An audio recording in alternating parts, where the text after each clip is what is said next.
su proliferación. ¿Listo?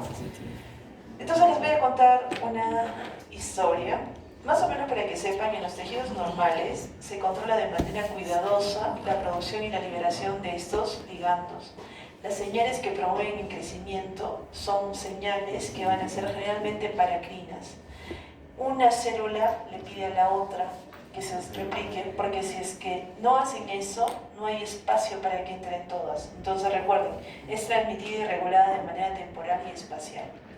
Ahora, nosotros vamos a ver, y quiero que me escuchen en esto, ¿listo? Porque esto les puede pasar a ustedes.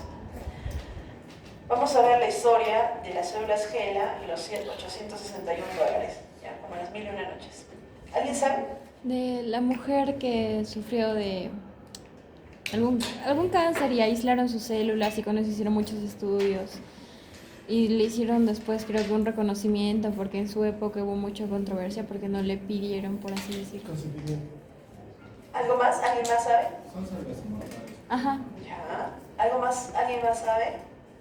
No mucho. Creo que no hay cáncer de cuello terminal. Ya. ¿Algo más? Yo creo que se van a entretener. ¿Listo?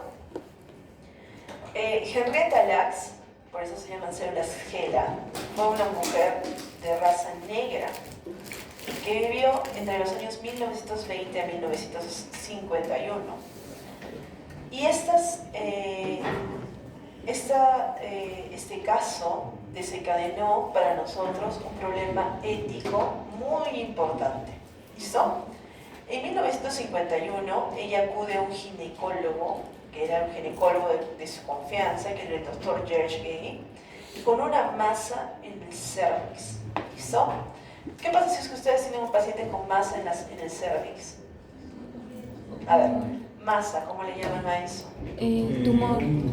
Podría ser un tumor, también podría ser una neoplasia. Entonces tenemos un paciente que tiene una neoplasia en el cervix.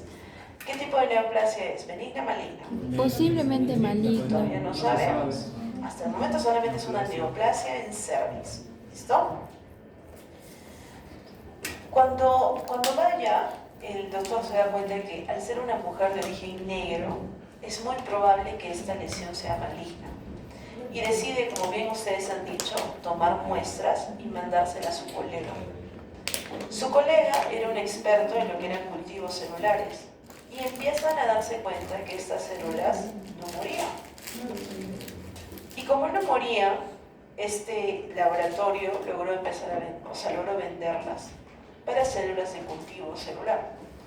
Lamentablemente, esas células llegaron a todas partes del mundo, inclusive a la Universidad Católica de Santa María, con la que estoy segura que ustedes han hecho algún tipo de experimento.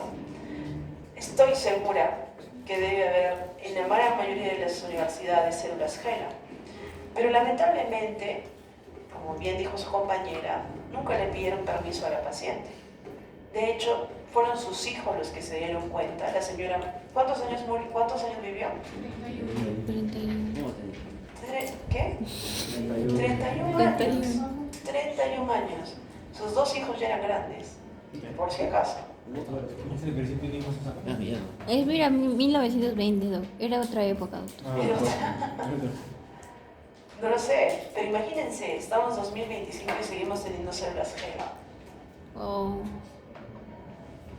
Entonces, ellos se dieron cuenta de que obviamente en ningún momento su familiar había pedido que, por ejemplo, su historia sea conversada entre ustedes. Nunca se le dio reconocimiento. Los laboratorios que han vendido esas células GELA se han hecho millonarios. O sea, han cobrado cifras que son exorbitantes por estos, sobre todo los primeros años. Ya después bajó un poquito, pero siguen cobrando hasta ahora. Y cuando ellos deciden denunciar a la institución inicial, la recompensa que les dan es $861. ¿Qué les parece?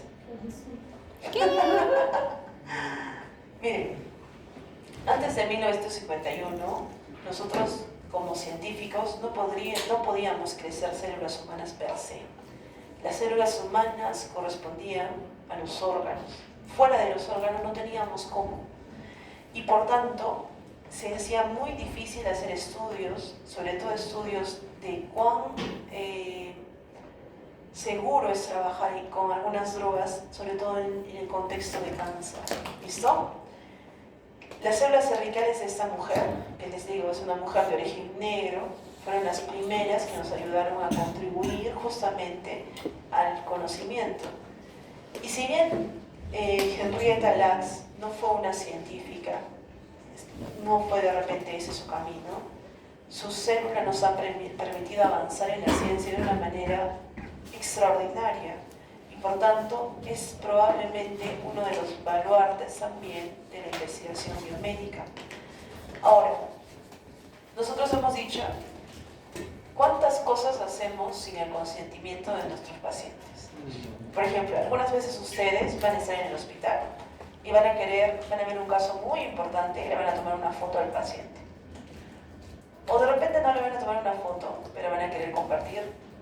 Así como algunas veces les he compartido a ustedes los casos de mis pacientes. Nunca se olvide de conversar con su paciente. Por ejemplo, cuando yo les comparto alguno de estos casos, yo siempre le pregunto a mi paciente, ¿hay la posibilidad de que yo comparta su caso? No su edad, no su nombre, probablemente no en el tiempo en el que le hemos visto con mis estudiantes. Y la gran mayoría de veces los pacientes dicen, sí, hágalo, porque así los estudiantes van a aprender y no se van a equivocar. Es lo que la mayoría de pacientes dicen. Pero si es que ustedes no conversan con su paciente, están cometiendo una falta de ética. Tienen que hacerlo. Eviten tener fotos de los pacientes sin su consentimiento. Pero es solamente un dedito, es sin el consentimiento del paciente. Conversen con el paciente. Y si el paciente les dice que no, pues respeten. Ya habrá otro paciente o ya habrá otra circunstancia en la cual ustedes van a poder compartir ese caso. ¿Listo? Muy bien. Entonces, con el caso de Henrietta, nosotros nos dimos cuenta de que esta señal proliferativa sostenida era una característica importante que ganaban las células cancerígenas. La siguiente característica es que evaden a los supresores del crecimiento. Si recuerdan ustedes, nosotros teníamos una manera de prevenir que se descontrole el crecimiento y era justamente con los supresores tumorales. El mecanismo clave aquí es que se alteran justamente estos genes supresores tumorales y cuando hablamos acerca de los genes prototípicos, creo que ustedes lo saben. A la cabeza, ¿quién estaba? P53, ¿no es cierto? RB, PIT.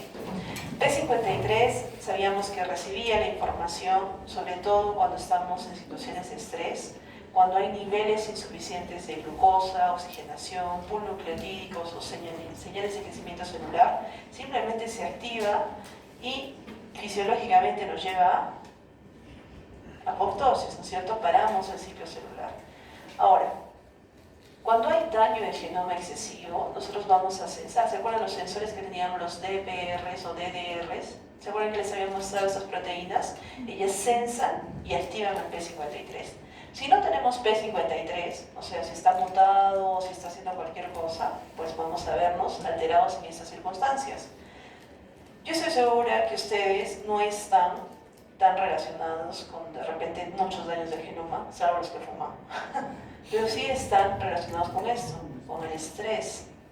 El estrés va a desencadenar en ustedes muchas alteraciones y potencialmente podrían dañar a las células. Y si sus P53 no están adecuados, ¿qué va a suceder? Cáncer. Ya, Dios no quiera, ¿no? Cuídense, aprendan a manejar el estrés. Y una buena manera de manejar el estrés es que minimicen la estimulación. Su generación más que la mía, porque yo creo que mi generación es la que ha empezado eso, estamos intoxicados con la estimulación. No podemos tener un momento de silencio. No podemos ir, por ejemplo, al baño sin nuestro celular. No podemos estar 2 minutos esperando sin estar viendo el TikTok o algo. Y nosotros, como les digo, nosotros hemos iniciado eso, pero ustedes han masterizado. Y a su cuerpo no le dan tiempo de descansar. Y al no darle tiempo de descansar, ¿qué pasaba con la estimulación en las neuronas? Generaban residuos tóxicos. ¿Y cuáles eran esos residuos tóxicos? Adenosina, entre otros. Y esto que iba a generar a largo plazo en ustedes. Estrés oxidativo. ¿De qué va a ser el estrés oxidativo? Envejecimiento, pero también daño al genoma. Entonces, estamos viendo que hay pacientes muy jóvenes que vienen con enfermedades de ancianos. Alzheimer, Parkinson, demencia. Y yo les voy a decir, esto es espeluznante, porque ustedes ya los van a tratar. Recuerden que son gente de mi generación. Entonces, tengan mucho cuidado. No me gustaría que ninguno de ustedes sea el médico de ustedes mismos. La idea sería que ustedes tengan una buena... imagínense que jóvenes, 20, 25, 30 años, desarrollen Alzheimer.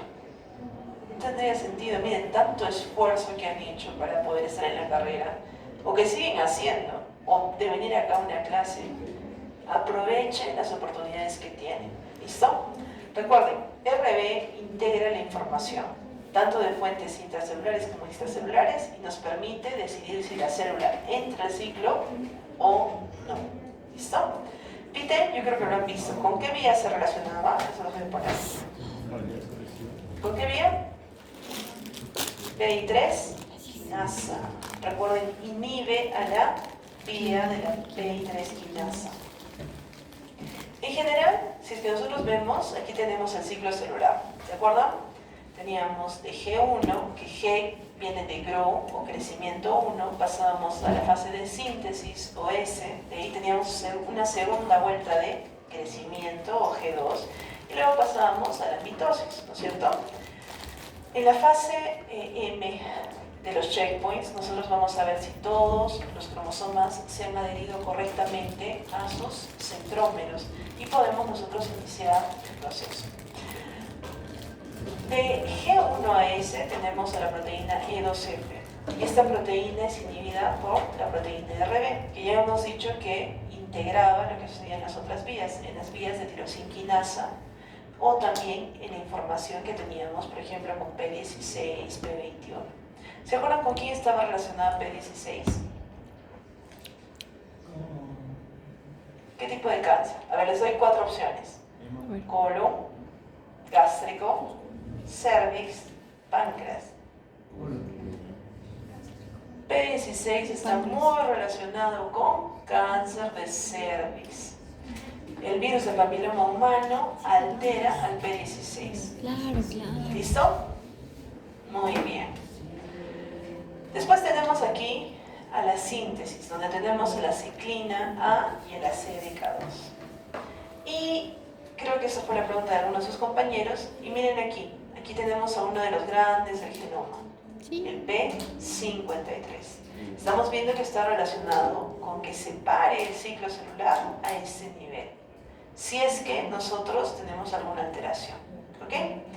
Muy bien. No vamos a ir a más detalles. Recuerden que el estudio de esto se llama señalización celular. Y fisiología y señalización celular en este momento debería ser lo mismo. Pero no todos hemos llegado todavía a ese nivel. Nos falta un poquito. Ustedes ya han encontrado un poquito quizás más desarrollado. Recuerden, teníamos dos nodos centrales. El nodo del P53 y el nodo del RB. Y estos activan el punto de pare del ciclo celular, nos brindan senescencia y programan la apoptosis. ¿Listo? Muy bien.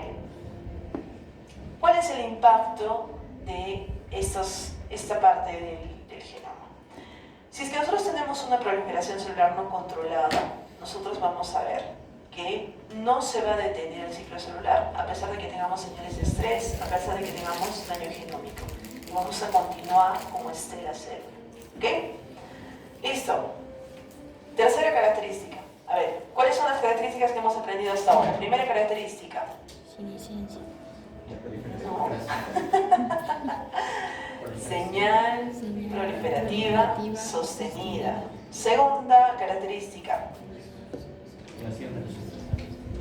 Nosotros teníamos disminución o evasión de los supresores tumorales. Les vamos a poner así mejor, porque yo creo que ustedes, haciendo los supresores tumorales, yo creo que lo pueden entender mejor. ¿Listo? Invaden la acción de los supresores tumorales. Tercera forma, se vuelven actores, escape de la destrucción inmune. Cuando hablamos acerca del escape de destrucción inmune, vamos a ver que hay varias estrategias como la producción de inmunosupresores, o sea, hacen que nuestro sistema inmune baje a través del factor de crecimiento, el TGF-beta y el PDL1, recluta a células reguladoras como las células, los linfocitos T reguladores o los MDSCs, y recuerden, resisten a la vigilancia inmunológica, suprimen la respuesta de las células citotóxicas, tanto las NK o de repente alguna otra citotóxica que esté por allí. Y en general, recuerden, nosotros si vemos que un cáncer ha generado factores que alteran su sistema inmune, para nosotros es más difícil tratarlo. Mientras más evada el sistema inmune, más difícil para nosotros tratarlo. ¿Ok? Ok, a ver, vamos, como si es que fuera bingo. ¿Cuáles son las 3 características que hemos aprendido hasta ahora? Primera característica, proliferación celular sostenida. Segunda, evasión de supresores tumorales. Tercera, escape de la destrucción inmune. Listo. Vamos 3 de 10. Al final les voy a preguntar, ¿alguno de ustedes si quiera uno me va a decir las 14? Vamos a ver aquí. Cuarta característica, activación de la inmortalidad replicativa. Recuerden, la barrera principal para que una célula se vuelva inmortal es que tenemos nosotros un mecanismo que se llama apoptosis. Pero cuando nosotros tenemos una célula vieja, zombie, senescente, que se replica, allí sí nosotros nos damos cuenta de que, que se mantiene, nos damos cuenta de que esta célula está teniendo algún problema. Entonces, en las células nosotros vamos a tener un proceso de evasión porque activa la telomerasa, usa métodos alternativos de alargamiento de telomerasa. ¿Era normal que la telomerasa se alargue? No, normalmente ¿qué pasaba? La telomerasa se acortaba. Y ellos utilizan ese alargamiento de los telómeros para poder mantenerse. Y por tanto permite una división celular limitada, esencial para la formación de tumores. ¿Listo? Entonces estamos viendo que las células, eso parece raro, ¿no? Estoy seguro que, me parece que por sus caras es la primera vez que lo escuchan. Pero recuerden que esto está desde 2020. 2022 ya habíamos entendido todo esto. Así que ya 5 años. Muy bien. Ok, vamos. Para que vayan ejercitando su memoria. ¿Cuáles son las 5 características que he aprendido hasta ahora? 1. Proliferación celular sostenida. Segunda característica. Evasión de los supresores tumorales. Tercera. Escape del sistema inmune. Cuarto. Activación de la inmortalidad replicativa. Les voy a enseñar solo 4. Vamos con la quinta. Empieza a haber inflamación dependiente del tumor. El microambiente es absolutamente importante y las células hacen que se produzcan citoquinas proinflamatorias, como la interleucina 6, como el factor de necrosis tumoral alfa, que activan vías promotoras de tumores como el NF-κ-beta. ¿Listo? Factor de necrosis K-beta. Y el impacto, si es que vienen, o sea, si es que hay la necesidad de que vengan más células, ¿cómo llegan las células inflamatorias a nuestro cuerpo generalmente? ¿Cómo se desplazan? Por los ganglios linfáticos. Ya, pero los ganglios linfáticos están en los tejidos. No, sistema linfático. Por los vasos. Por los vasos.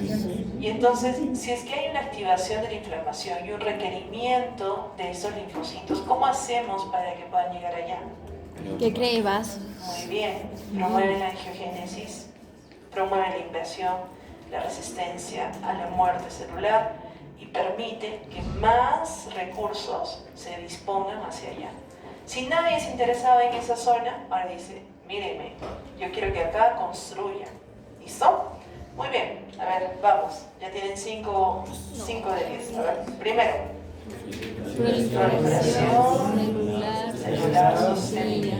Segundo, Evasión de Evasión de los sucesores tumorales. Tercera, escape del sistema inmune. Cuarta, activación y mortalidad replicativa. hasta aquí estaba bien, hasta el escape inmune. Activación de la inmortalidad. Le pueden decir se vuelven inmortales, ¿ya? Inmortalidad replicativa. Quinta, disculpe. Inflamación dependiente del tumor. Entonces, hasta aquí ustedes ya se están dando cuenta que estas características son bastante lógicas, ¿no? Para que se pueda formar un nuevo órgano, estábamos diciendo. Sexta, activación de la invasión y la metástasis. Este es un proceso que va a venir en etapas. Primero van a empezar a invadir de manera local, ¿listo? Es como los colonizadores. Dicen, bueno, esta parte primero mis vecinos los voy a colonizar. Luego se vuelven más fuertes y dicen, vamos más allá. Vamos a hacer intravasación dentro de los vasos. Vamos hasta donde nos lleguen estos vasos.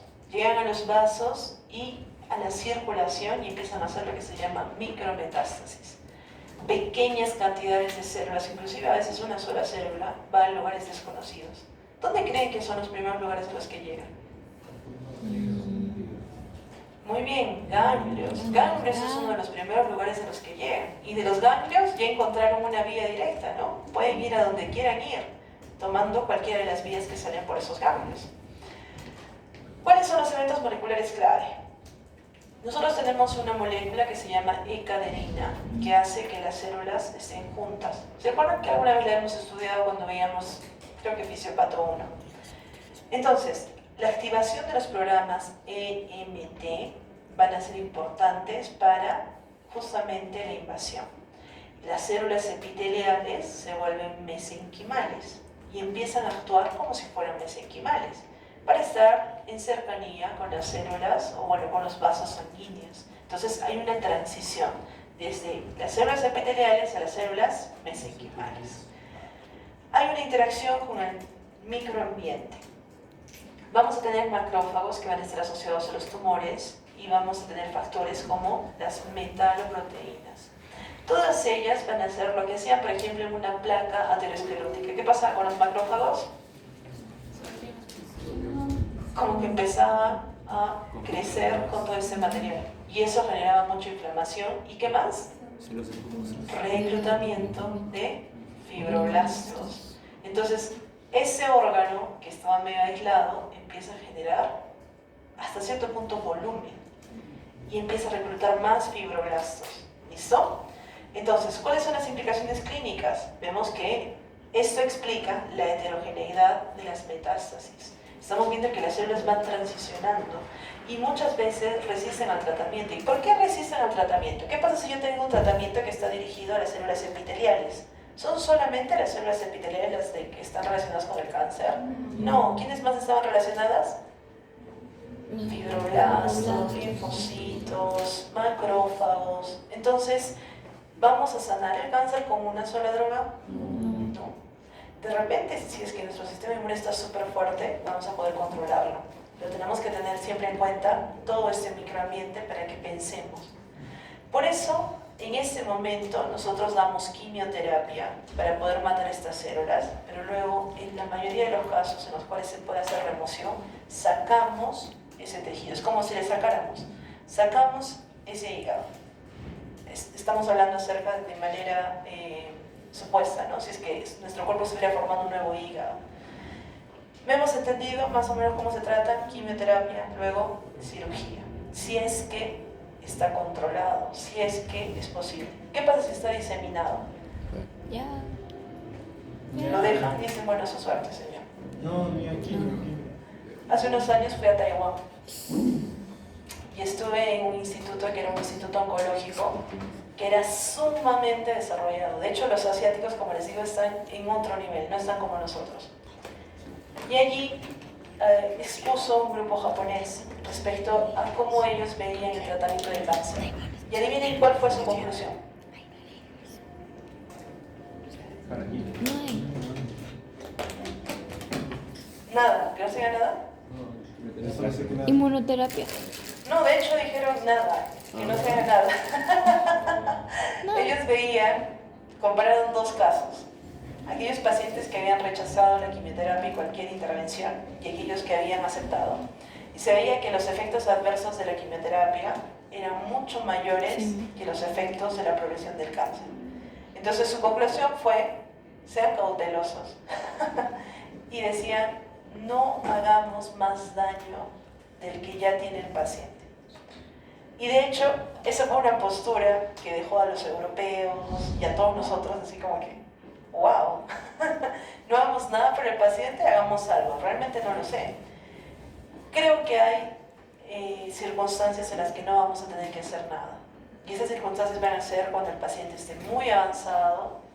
No es necesario que le demos quimioterapia, pero sí tenemos que darle, por ejemplo, morfina para manejar el dolor. Tenemos que dar una buena alimentación, tenemos que darle una calidad de vida útil. Por otro lado, hay casos, como por ejemplo los que les decía, cáncer de mama, que está sumamente localizado, y con quimioterapia y probablemente remoción y de repente inclusive radioterapia, va a sanar. En esos casos tenemos que nosotros ir con todo, ¿listo? Tenemos que explicarle bien al paciente que hay una alta chance de que esto vaya bien, o sea, que sane. Quizás no va a ser al 100%. Entonces, manejen ambas cosas, ¿listo? Pero nunca abandonen al paciente. Recuerden, no siempre van a poder curar, no siempre van a poder eliminar completamente la enfermedad, pero siempre, y esto escuchen bien, siempre van a poder escuchar al paciente, siempre van a poder acompañar al paciente y siempre van a poder ser un apoyo para el paciente. Si ustedes recuerdan ese concepto, van a ser buenos médicos, ¿listo? Porque no siempre van a poder curar. Como ven aquí. ¿Listo? Muy bien. Ahora sí. A ver, les voy a dar un pequeño view, ¿ya? Antes de que repitamos sus 6 características que han hecho hasta ahora. Muy bien. Ahora sí. ¿Cuáles son las 6? Vamos. Señal proliferativa sostenida. Listo. Siguiente. Evasión de supresores tumorales. Evasión de los supresores tumorales. Algunos ya van viendo borroso, ¿no? Ya. Siguiente. Escape del sistema inmune. Antes del sistema inmune. Escape del sistema. Ya, bueno, escape del sistema inmune. Siguiente. Inmortalidad replicativa. Inmortalidad replicativa. Muy bien. ¿Qué más? Inflamación dependiente del tumor. Última. Activación de evasión y Activación de invasión y metástasis. Muy bien, miren, ya se conocen 6 de las 14. Vamos bien. Y 6 de las 10 que nos hemos puesto en esta. Miren, vamos a la 7ª. Inducción o acceso a la vasculatura. Nosotros nos damos cuenta de que para crear un nuevo órgano necesitamos recursos. Y la manera más rápida de tener recursos es tener las carreteras listas, ¿no es cierto? Que nos traigan oxígeno, que nos traigan glucosa y que nos traigan trabajadores. Entonces, ellos hacen algo que se llama activación del switch angiogénico.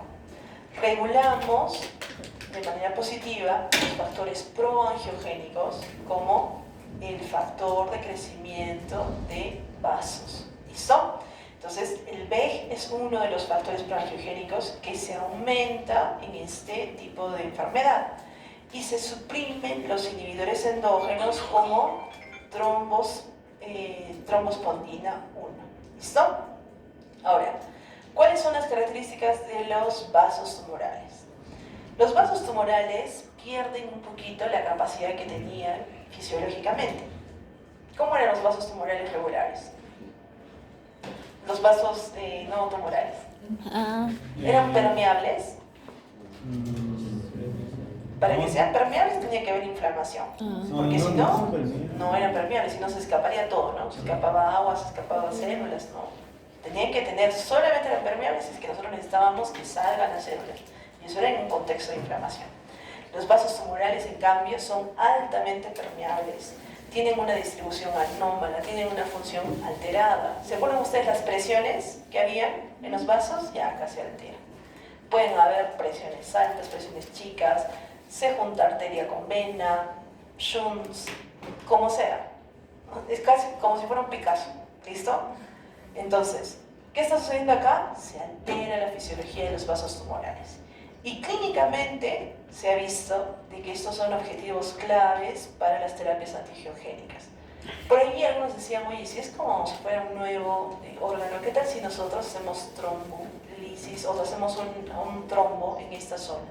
O cortamos el suplemento de, vamos a decir, irrigación sanguínea. ¿Qué va a suceder? ¿Van a poder alimentarse? No. ¿Pero a qué costo? ¿A qué costo? Porque vamos a tener destrucción masiva. Y recuerden, la destrucción masiva, ¿qué hacía en nuestro cuerpo? Inflamación, sepsis. Entonces tengamos cuidado con eso y veamos si es que realmente es una vía. ¿Es un target? Sí, pero en algunos pacientes. Muy bien, a ver, voy a rezar a Dios para que esta vez les salga. Tienen 8. A ver, vamos con el primero. Proliferación celular sostenida. Segundo, elevación de los tumores tumorales. Tercero, escape del sistema inmune. Cuarto, Activación de la inmortalidad replicativa. Quinto, inflamación dependiente del tumor. Ay, miren, ¿ya dónde estamos? Sexto, activación de la angiogénesis y metástasis. Y por último, inducción a la vasculatura. no faltan 2 más.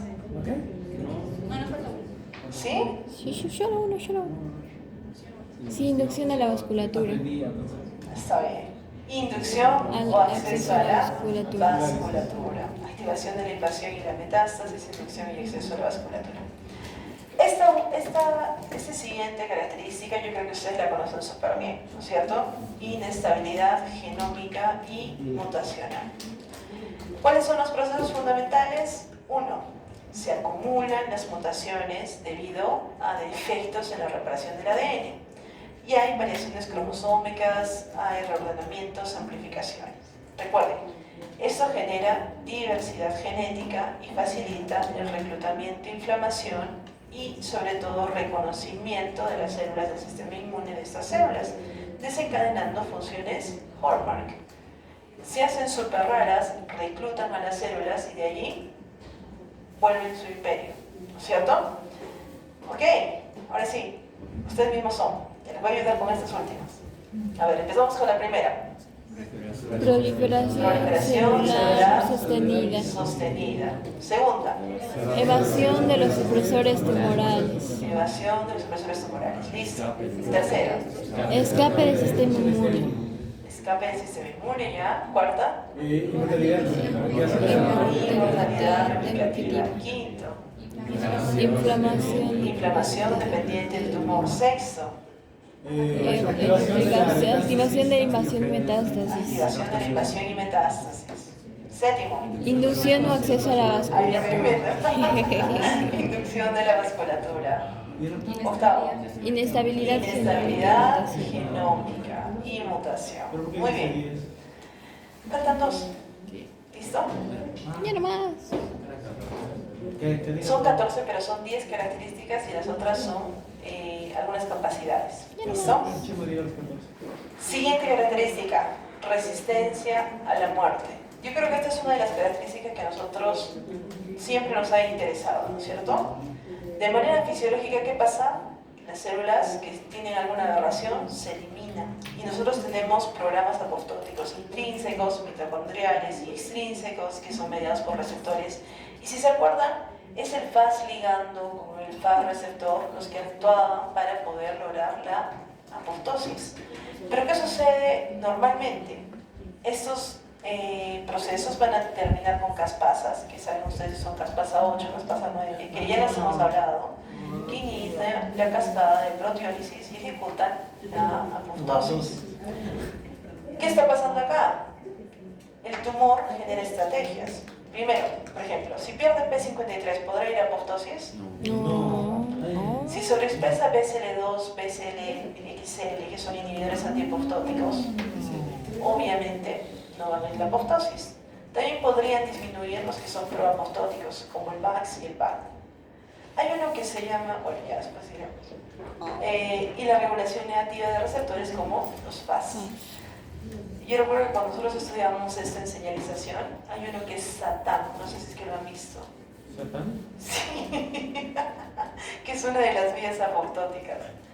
Pero es que las vías son tan extensas que cuando uno va viendo, realmente los investigadores ya se han vuelto locos, se le están poniendo unos nombres que son súper raros y a medida que van encontrando más cosas, realmente se vuelve bien divertido estudiar estas vías. ¿Listo?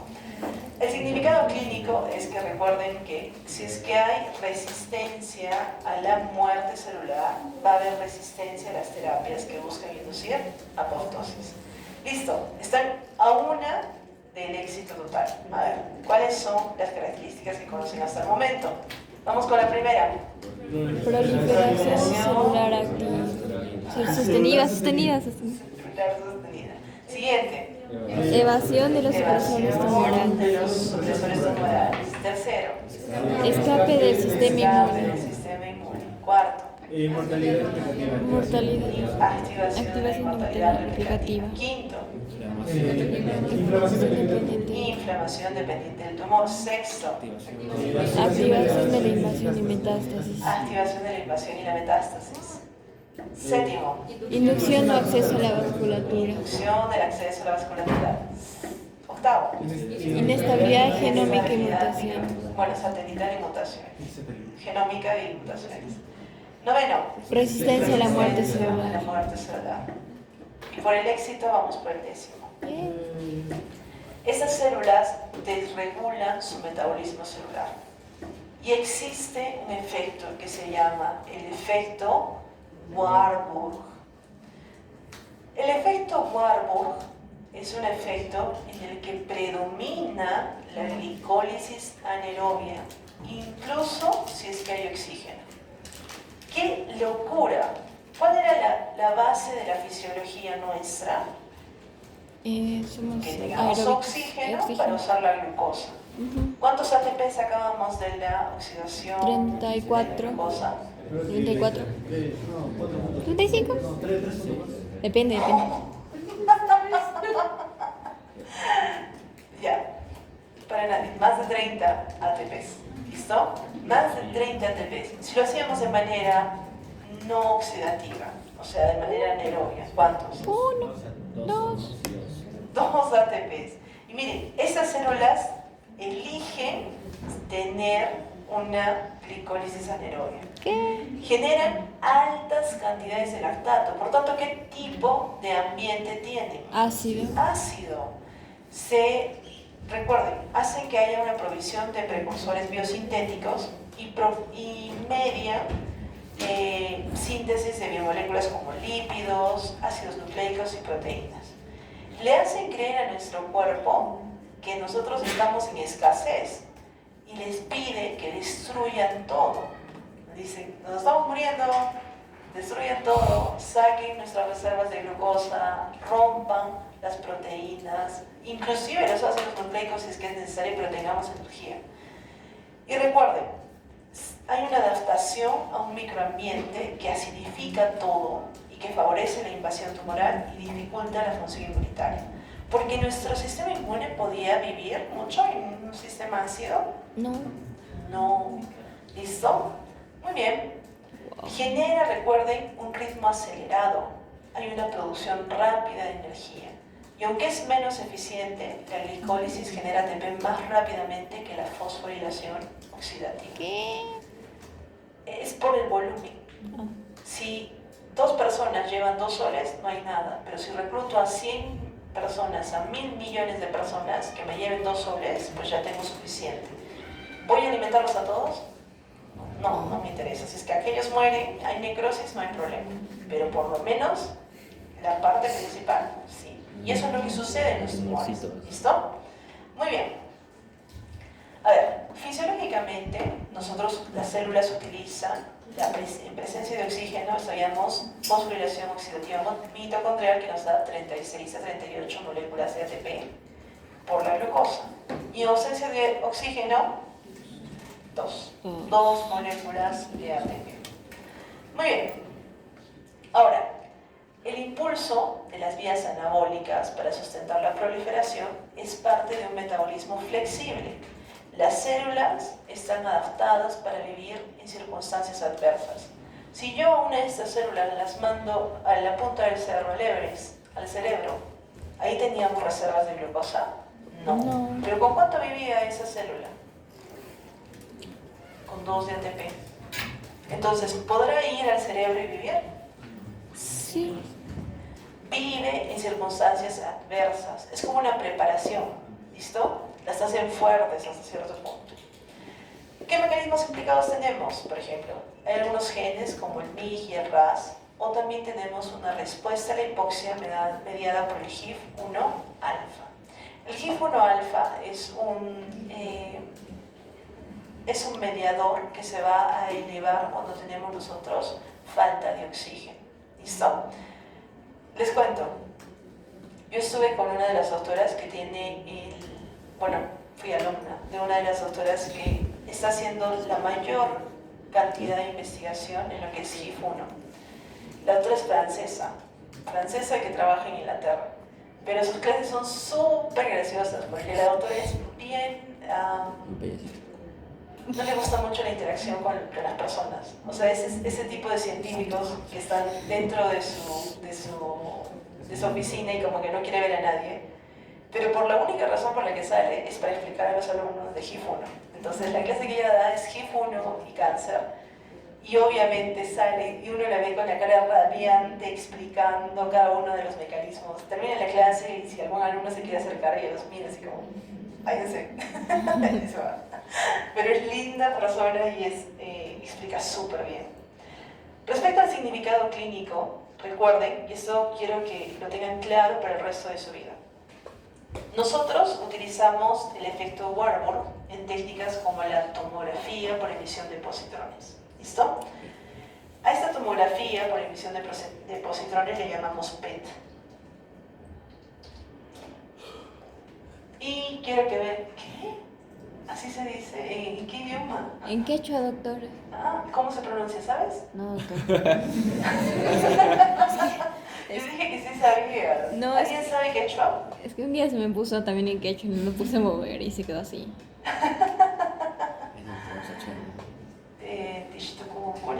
Ok. Esta es un PET scan. ¿Listo? ¿En qué se diferencia de lo que nosotros ya habíamos visto previamente, cuando veíamos una tomografía? Los colores y la actividad. Sí, ¿qué les parece? Bien bonito, ¿no? Sí. Hay colores radioactivos, no sé. Muy bien. Entonces, ¿cuál es el mecanismo para este tipo de efectos? Cuando nosotros vemos la tomografía por emisión de positrones o PET scan, esta detecta la captación elevada de glucosa. Entonces, ¿qué haríamos nosotros? ¿Qué pasa si es que nosotros marcamos la glucosa con radioisótopos conocidos? ¿Qué va a suceder? Se van a pintar Los lugares que tenemos ahora. ¿Cómo son las células de los tumores? ¿Altamente activas o bajas? Altamente activas. Entonces, ¿qué va a pasar con la captación de la glucosa? Lo van a Va a ser captar. alta. ¿Y cómo la vamos a ver, por ejemplo, en un PET scan? Rojita. Muy bien, vamos a ver un PET scan para que lo vean. Rojito. PET scan, colon cancer. Aquí está. Muy bien. Estoy bien. ¿Qué les parece? Es la ¿Qué sucede aquí? Ahí está muy Miren, acá tenemos una masa. ¿Y cómo la estamos viendo en el PET scan? amarillo. Ya. ¿Qué nos está diciendo entonces? Está Aquí un alto requerimiento. Hay le un están alto. poniendo así luces de colores y todo lo demás. masas. Entonces, a ver, repasemos este mecanismo. ¿Qué era el efecto Warburg? La capacidad que tienen las células de volverse hacer anaerobias. glicólisis Anaerobia. anaerobia. ¿Para qué utilizamos esta? Para ver Por la ejemplo, emisión. para la PET scan, en la que nosotros veíamos la captación elevada de glucosa que estaba marcada en los radioisótopos. Que estaba en la zona de los tumores porque hemos marcado la glucosa con radioisótopos. Recuerden, representa un marcador diagnóstico y un objetivo terapéutico. El efecto Warburg contribuye a la resistencia a quimioterapia e inmunoterapia porque altera el microambiente tumoral. ¿Y cómo alteraba el microambiente tumoral? Volviéndolo Lo así. volvía ácido. Y muchos quimioterápicos en ambientes ácidos no funcionan bien. ¿Listo? ¿Hemos entendido el efecto Warburg? Sí. Ya bien, yo les voy a dar un tip. A casi todos los clínicos les llama mucho la atención el efecto Warburg. ¿Listo?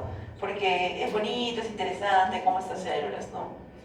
Entonces, siempre tengan ustedes en cuenta, a veces cuando estén rotando les van a indicar.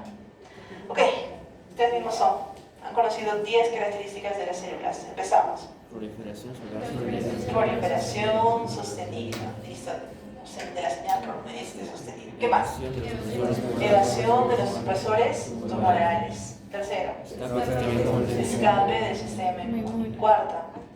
Activación de la inmortalidad replicativa. Quinto. Activación o inflamación dependiente del tumor. Sexto.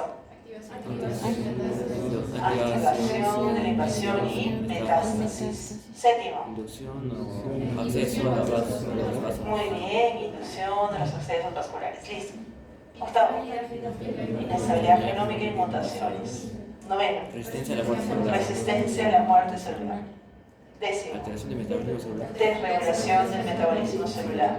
Si les dicen, describan con sus propias palabras el efecto Warburg. ¿Qué es el efecto Warburg? La capacidad de hacer Volver su metabolismo anaerobio de glucosa. Por ejemplo, si yo les digo, capacidad de vivir en un ambiente ácido, ¿es correcto?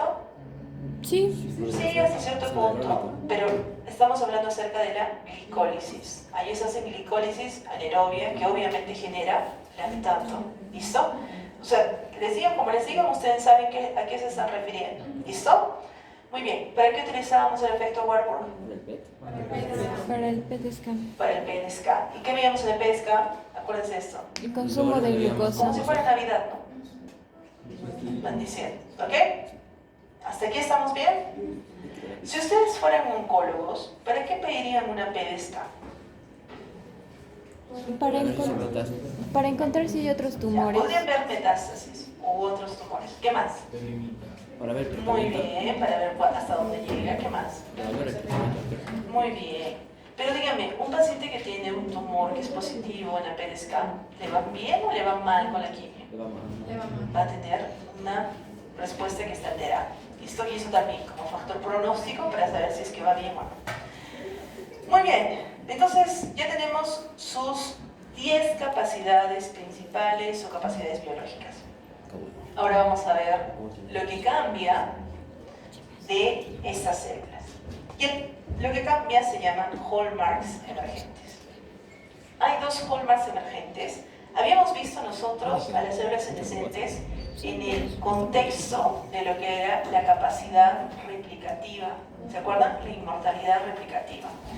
Pero nos dimos cuenta que las células senescentes per se son una estrategia de evasión clara de las células cancerígenas. Estas suprimen las señales de estrés inducidas por los oncogenes y habíamos visto que regulan los telómeros. ¿Qué hacían con sus telómeros? Los alargaba. Los alargaban. Entonces, no solamente son una barrera antitumoral, sino que también promueven la inflamación crónica. Entonces, este hallmark nuevo es que reconozcamos que las células senescentes no solamente son parte de la inmortalidad replicativa, sino que es una capacidad que están adquiriendo estas células para poder volverse más fuertes. La siguiente capacidad es la plasticidad fenotípica.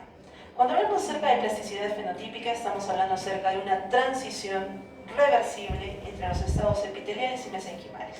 ¿Se acuerdan lo que decíamos? Miren, esta es una célula progenitora, una célula madre. Y esta célula madre, por ejemplo, se está diferenciando en una célula, digamos, del colon. ¿Listo? O del intestino delgado. Una diferenciación normal. ¿Qué sucede con las células del cáncer? Miren, se volvió una célula del intestino y luego, miren, se ha vuelto en otra célula. Se ha desdiferenciado. O, por ejemplo, se bloquea completamente su diferenciación y se va hacia otro lado. ¿Eso era normal? No. Miren el último. Era una célula, pero ahora se vuelve en ultra completamente diferente. Se transdiferencia. Entonces, todo esto, que se llama la plasticidad fenotípica, es algo que adquieren las células oncogénicas. Y finalmente, recuerden, esto tiene una conexión con la metástasis porque incrementaba la capacidad de diseminación y colonización. Si era una célula epitelial y luego se volvía mesenquimal, ¿cómo eran las células mesenquimales? ¿A quiénes estaban cerca? Vasos sanguíneos. A los vasos sanguíneos. Por tanto, iban a tener mayor acceso a los vasos sanguíneos y rápidamente podían movilizarse. Entonces estamos viendo que les permite metástasis.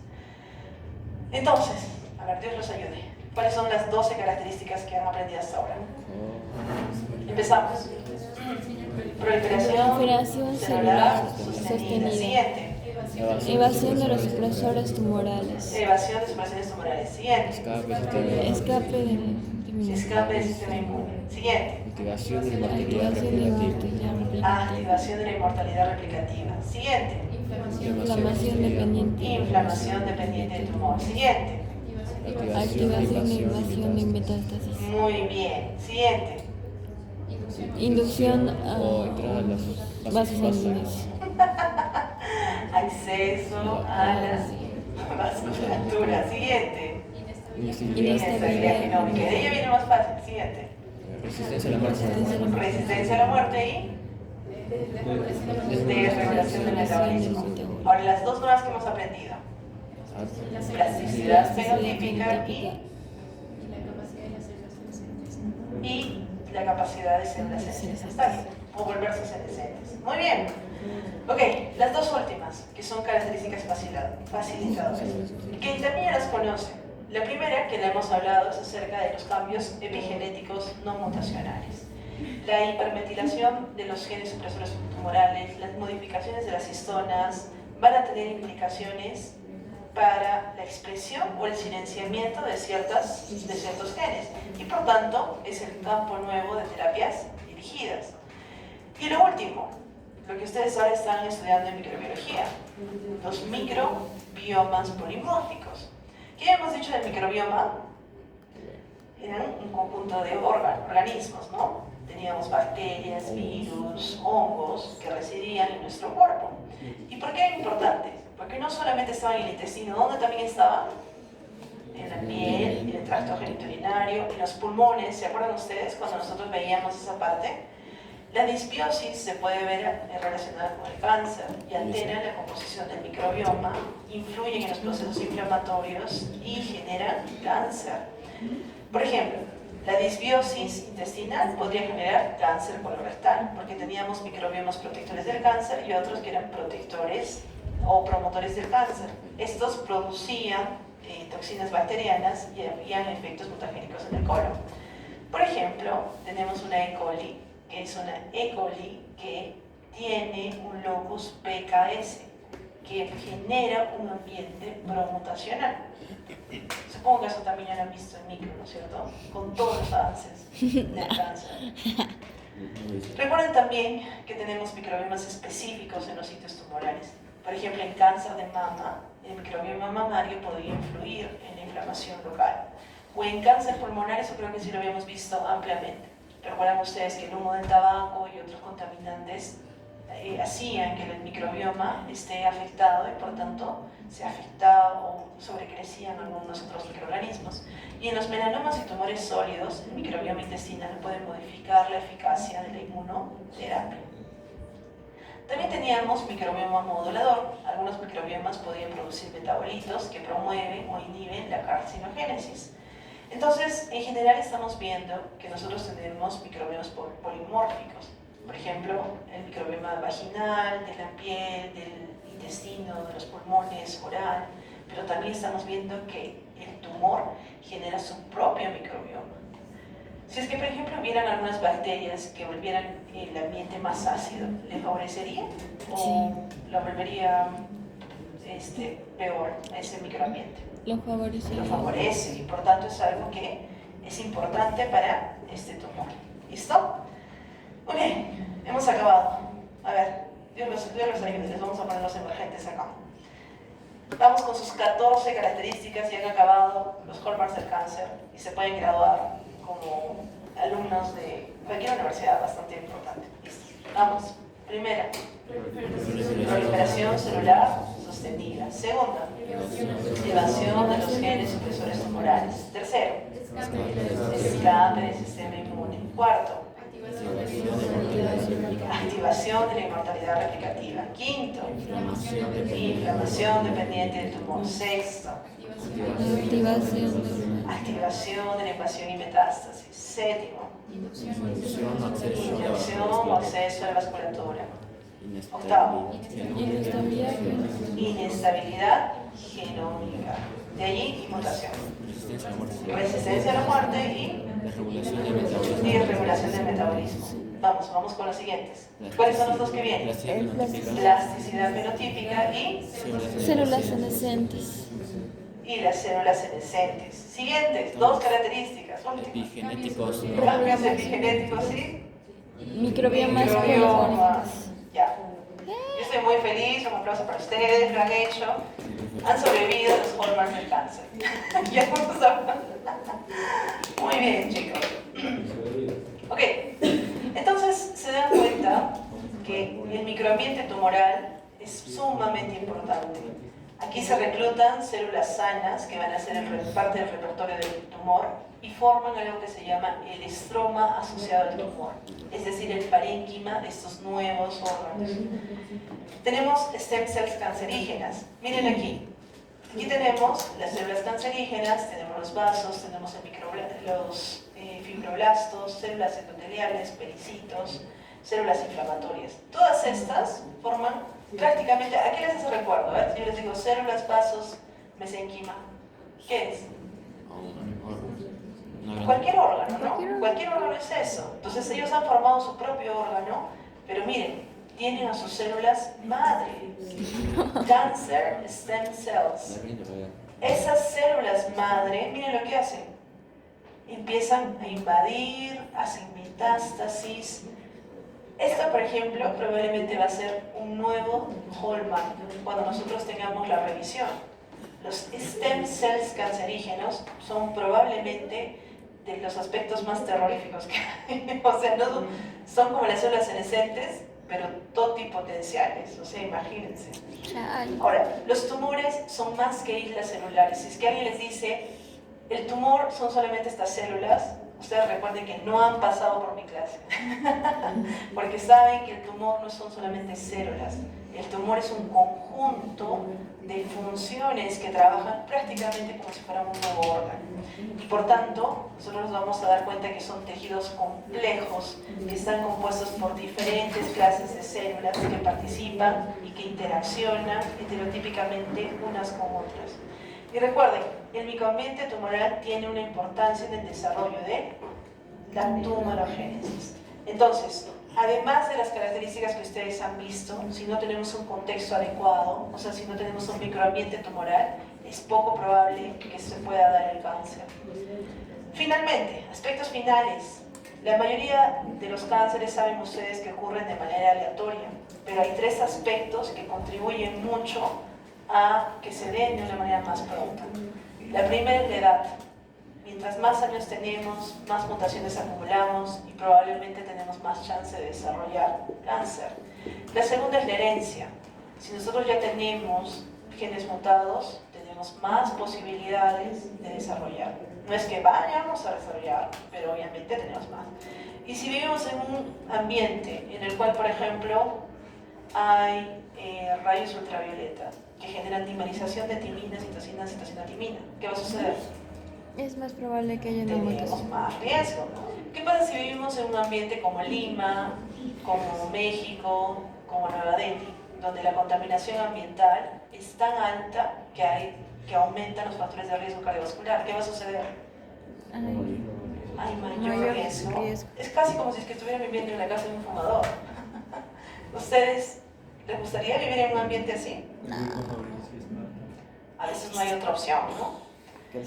Ustedes no solamente van a tener que ser médicos de las células, de las personas, sino también del ambiente. Si ustedes saben estas cosas, es correcto que vayan por la casa, por la calle contaminando, usando de repente algunos métodos que no son adecuados, todos con carro. Mucho cuidado, chicos. Y lo que les decía, ¿es solamente mala suerte el cáncer? No. Sí. También. Miren, este es un artículo que salió en Cancer Etiology en Johns Hopkins. Y obviamente este fue el artículo que, ¿se acuerdan que les comenté de mi mamá que vio? ¿Lo comenté a ustedes? De repente lo comenté a sus compañeros. Un día mi mamá me dijo, ha salido en CNN que el cáncer es un problema de mala suerte. Y me dijo, ¿es verdad? Y yo pensaba que le decía, no, mamá, mira, sí. Hay un artículo que se llama Variations in Cancer Risk. Y en ellos, variaciones en el riesgo de cáncer, se vio que lamentablemente la mayoría de casos de cáncer se deben a mala suerte. Una serie de factores que han llegado a que esa persona desarrolle cáncer. A ver, entonces estamos viendo que los factores de riesgo genéticos, como las mutaciones heredadas, ambientes en los que hay tabaco, radiación, virus oncogénicos o predisposición genética, van a ser obviamente una causa de que las personas desarrollen cáncer. Tenemos nosotros pruebas para detectar oportunamente esto. Por ejemplo, a los pacientes que tienen más de 40 años les hacemos mamografía. A los que tienen más de 45 años les hacemos colonoscopías. Podemos usar también marcadores tumorales como CEA o CEA-125. CEA es para ver de las vías pancreáticas y CEA-125 para ver del ovario. Si es que están elevadas, nosotros vamos a decir que puede el paciente tener cáncer. También el PSA, que es el antígeno prostático humano. ¿Listo? Ahora, no solamente usamos métodos tumorales, también utilizamos métodos como el Papa Nicolau, que son métodos citológicos para ver si es que hay cáncer. Métodos histológicos, tenemos biopsias. Y ya han visto que los tratamientos oncológicos generalmente incluyen cirugías, radioterapias, quimioterapias, pero también terapias dirigidas e inmunomoduladores, como por ejemplo el trastuzumab. Clínicamente, ¿cómo se va a expresar el cáncer? Y esto sí quiero que lo sepan. Sé que este no es una clase de semiología, pero es algo que me gustaría que ustedes aprendan. Para reconocer la fase clínica del paciente, tenemos que ver los síntomas y el examen físico. Recuerden que previo a eso hay una fase preclínica, en el cual el paciente no va a saber que tiene cáncer. Por ejemplo, nosotros tenemos pólipos colónicos. ¿Se acuerdan que ustedes me decían? ¿Una neoplasia benigna se puede volver maligna? Sí. El pólipo colónico es uno de esos, que es una, vamos a decir, una lesión previa al cáncer. Lesiones proliferativas pueden estar presentes en la mama previas al cáncer de mama. Y estas muchas veces ya tienen características anormales, por lo que es importante que ustedes recomienden a las personas hacer pruebas de screening. Ahora, en cuanto a las manifestaciones sistémicas, generalmente el paciente tiene pérdida de apetito. A eso se le llama anorexia. Muchas veces se baja de peso. A eso se le llama caquexia. Está fatigado, tiene anemia, tiene trastornos del sueño. Y hemos dicho que los métodos precoces van a ser, por ejemplo, que nosotros identifiquemos las causas y las consecuencias. Si nosotros sabemos que fumar es una causa, pues entonces, ¿nosotros qué vamos a hacer? Vamos a hacer el screening a ese paciente y vamos a tratar de convencerlo en cada una de las clases, inclusive si es que no viene, para cuando escuche el audio, de que no fume, ¿listo? Porque eventualmente esto está relacionado. Por ejemplo, este es el cáncer de cuello uterino. Miren lo que están viendo allí. Este es una especuloscopía, donde podemos ver un cuello uterino. ¿Esto es normal? No, este es un cuello uterino que está sangrando. Pero es normal. Pero ¿y este? ¿Qué es lo que están viendo acá? Al costado. ¿Qué están viendo? En realidad, esta es una proliferación epitelial que nosotros podemos identificar. Veamos el cáncer de mama. Esta es una mamografía. Bueno, no, esta es una... Sí, parece que es una mama. ¿Qué están viendo aquí? No más. Bueno, bueno, poco, ¿no? Porque ustedes en este momento quizás no saben mucho, pero acá tenemos una lesión que está pequeñita.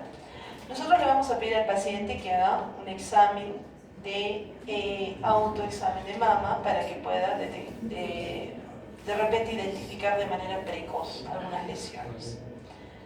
¿Qué otros métodos diagnósticos? Pues ya lo hemos visto un poco, las biopsias, el PAF, el BAF, CA19-9 para cáncer de hígado, PSA para próstata, CA125 para ovario. Y finalmente habíamos dicho lo del tratamiento. Yo no creo que sea bueno que ampliemos, solamente que recuerden que la quimioterapia puede utilizarse tanto para reducir el tamaño del tumor antes de la cirugía o previa a la radioterapia. Y en general estamos viendo que cada vez tenemos más quimioterapias que son prácticamente curativas para el paciente. En la radioterapia nosotros utilizamos partículas que son similares a los rayos X, pero tienen mayor energía y que son capaces de penetrar el cuerpo humano. Además, algunas sustancias que utilizamos van a ser calcio, cobalto, fósforo, oro, lirio y platino. El paciente se pone en una cámara. En esa cámara nosotros hacemos algo que se llama simulación. Definimos una zona donde van a recibir estos rayos. Y estos rayos, en teoría, ¿recuerden qué es lo que van a causar? ¿Alguien recuerda? Muy bien, van a causar inestabilidad genómica. Y por tanto, esas células van a fallecer, ¿no es cierto? Entonces, esta es una técnica que destruye las células malignas, impidiendo que crezcan y se reproduzcan, pero también destruye a los tejidos normales. Lo hace de manera temporal, por lo que la radioterapia tiene efectos secundarios. Además, recuerden que las células sanas tienen mayor capacidad de regeneración frente a las células cancerígenas. Y la radioterapia se puede administrar como terapia única o como terapia complementaria. ¿Qué más tenemos que saber? ¿Cuáles son los efectos secundarios? Fatiga, cambios sanguíneos, edemas, náuseas, pérdida de apetitos. Hay algunos casos en los que la enfermedad ya está muy avanzada.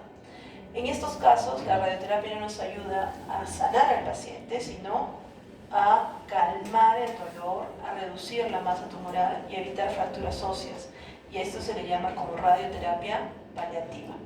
Hay otros casos en los cuales, por ejemplo, la radioterapia podría evitar que se realice una mastectomía o que se extirpe la vejiga. Porque la mastectomía finalmente, bueno, te sacan la mama y ya. Pero si te extirpan la vejiga, va a tener que vivir con un nefrostoma por el resto de su vida. Entonces tengamos cuidado. Muy bien. Con esto, solamente me queda decirles los horizontes del cáncer. Doctora, ¿nos podemos dar un break de 5 minutos, por favor? Sí, solamente terminamos porque después de esto ya podemos... No, vamos a terminar este tema y de ahí seguimos con gastro. Así que tranquilo. ¿Ya? Terminamos este tema para que ya lo tengan claro. Como les había comentado, el año pasado nosotros hicimos la clase maestra que fue de las terapias CAR-T. Y solo les voy a decir 2 o 3 cosas para que ustedes tengan en mente de qué se trata. Si se han dado cuenta, el sistema inmune es un sistema altamente especializado, es casi como tener agentes militares recontra especializados. Y hay una manera de reutilizar nuestro propio sistema inmune para tratar el cáncer, y eso se llama la terapia con células CAR-T. En la terapia con células CAR-T, nosotros reprogramamos a las células B. Si ustedes recuerdan, estas son las células B. Tenemos CD34, CD19. Ese se llama programa de desarrollo de las células B, así como los programas de entrenamientos militares, que creo que sí se los había presentado cuando hicimos la parte inicial. Y aquí vemos que van a haber algunos marcadores. Por ejemplo, si les digo, ¿qué marcadores son comunes en las células B? A ver, revisen. 19. CD19 20. y CD20. ¿Listo? Si yo hago algo que marque al CD19 y al CD20, probablemente voy a poder capturar a las células pro-B, pre-B, inmaduras B y las células maduras B. Entonces, cuando nosotros diseñamos células CAR-T, nosotros utilizamos a las mismas células para poder tratar algunos casos. ¿Listo?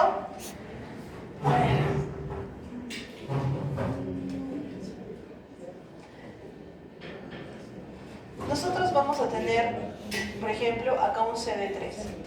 Y a ese CD3 le vamos a poner un espaciador y una zona que va a ir a donde nosotros queremos atacar. Y estos dominios nosotros vamos a poder permitir que las células T reconozcan los antígenos tumorales de manera independiente a los complejos de inmunocompatibilidad mayores. Y por tanto van a ser efectivos en todas las células en las cuales nosotros podamos darles tratamiento. Ahora, por ejemplo, vamos a tener neoplasias hematológicas. En la leucemia linfoblástica aguda, nosotros tenemos como objetivo el CD19. ¿Listo? Si nosotros diseñamos a un linfocito que pueda reconocer al CD19, va a poder ir y atacarlo. Si a ese linfocito nosotros le agregamos alguna terapia adicional, nosotros vamos a poder curar el tratamiento de estos pacientes. En las células, sobre todo en las terapias que son terapias hematológicas, hemos visto que tenemos mucho o muy buen tratamiento. ¿Listo?